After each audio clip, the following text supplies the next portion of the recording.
Hola, yo soy Horacio Pérez y esto es Investigando la Investigación, un podcast donde investigamos cómo investigan los investigadores, tanto en la academia, industria, independientes. Todo ello mediante entrevistas y debates abiertos, técnicas y estrategias para mejorar todas las partes del proceso investigador y, no menos importante, opiniones abiertas que espero llamen tu curiosidad y te hagan también reflexionar.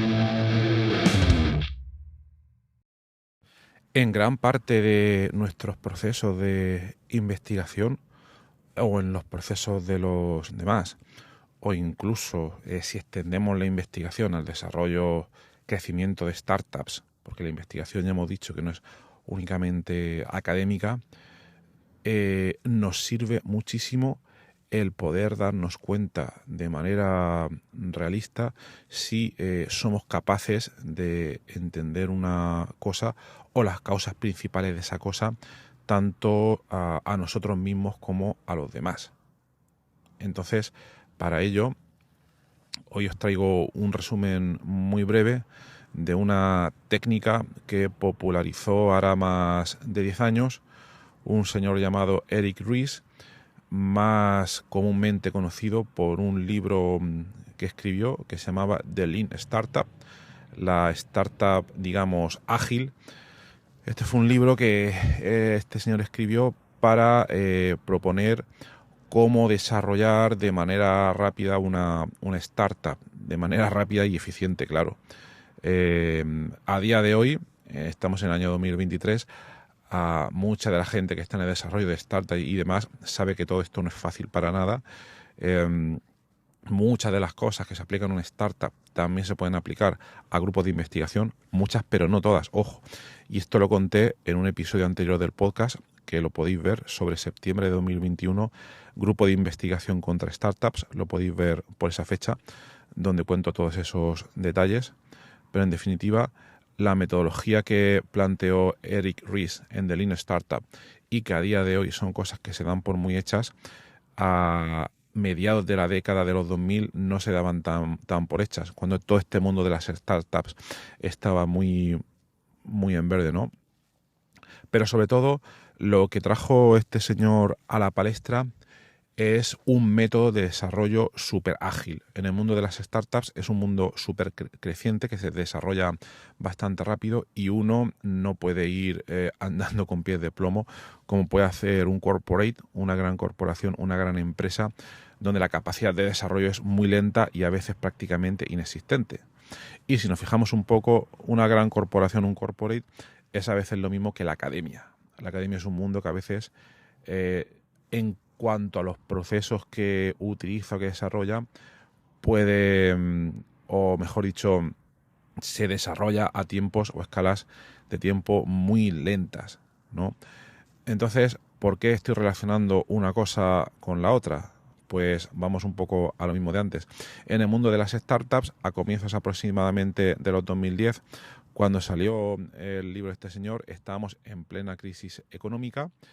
Y bueno, mucha gente perdió su trabajo y hubo un gran boom en cuanto al crecimiento de startups porque mucha gente al menos se aventuraba, al no tener otra salida, al haber perdido su trabajo por cuenta ajena, pues se dedicaron al mundo de la startup. No voy a incidir más en las causas de todo esto, pero hubo un gran crecimiento de personas que se dedicaban al mundo del emprendimiento.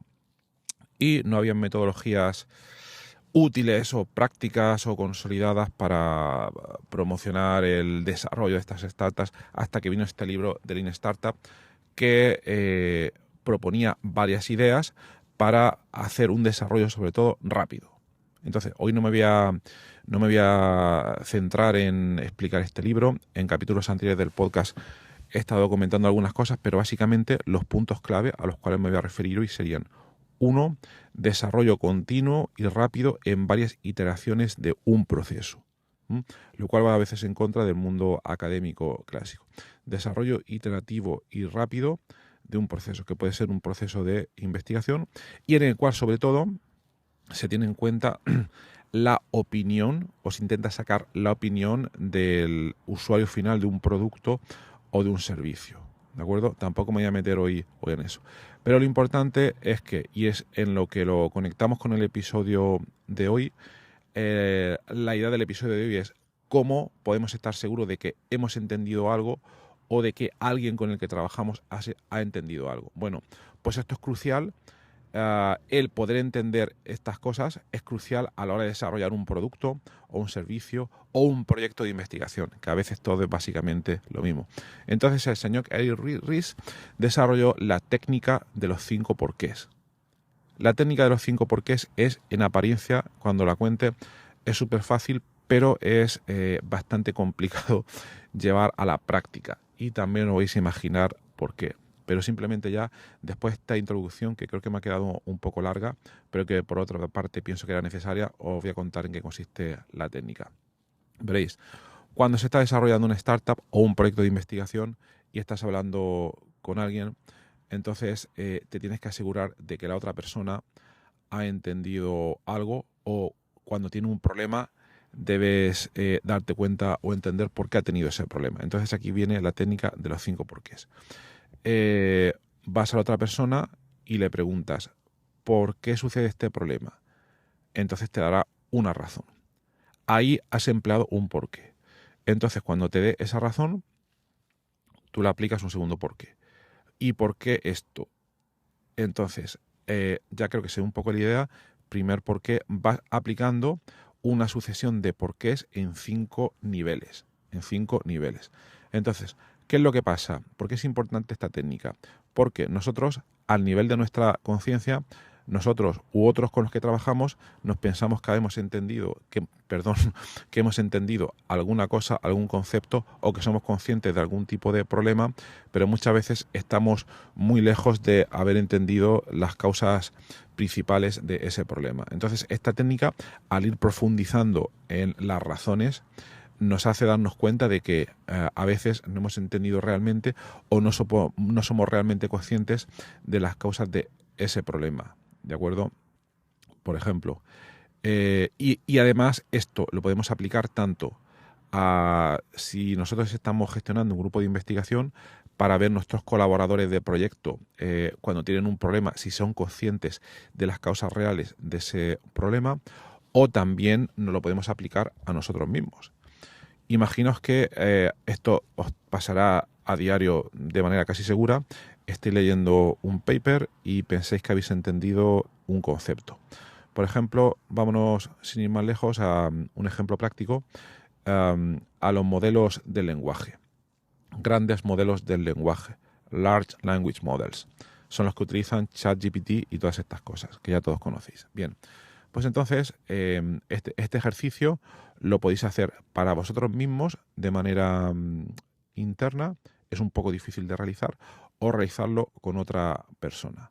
O antes de antemano escribir un poco esas 5 preguntas. O escribirlas sobre la marcha. Me explico.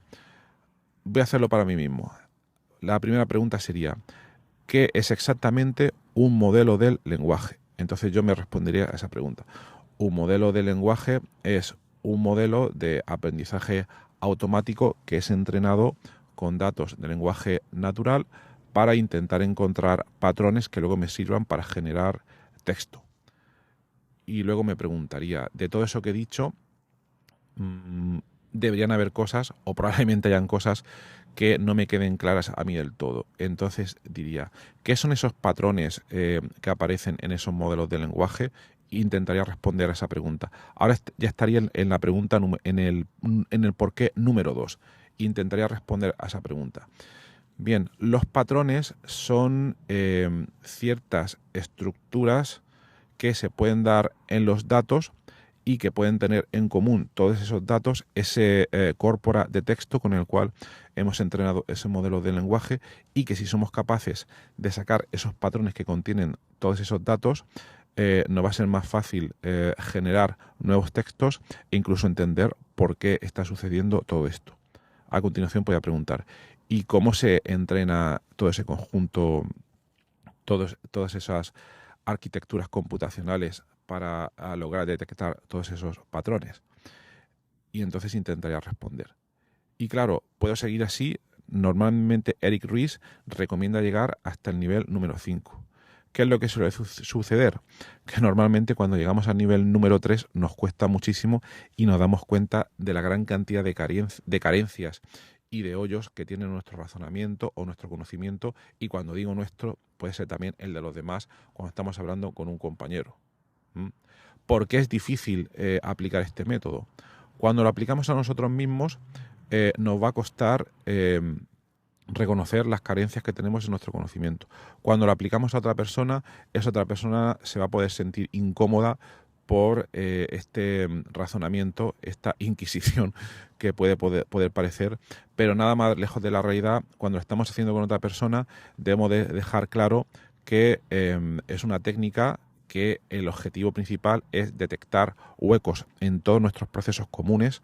No es algo contra la otra persona, es algo para intentar entender por qué no funciona un proceso determinado, y que a la larga nos va a servir muchísimo para poder encontrar esas carencias. Entonces luego, a la hora de poder aplicarlo, podemos hacerlo de diferentes maneras.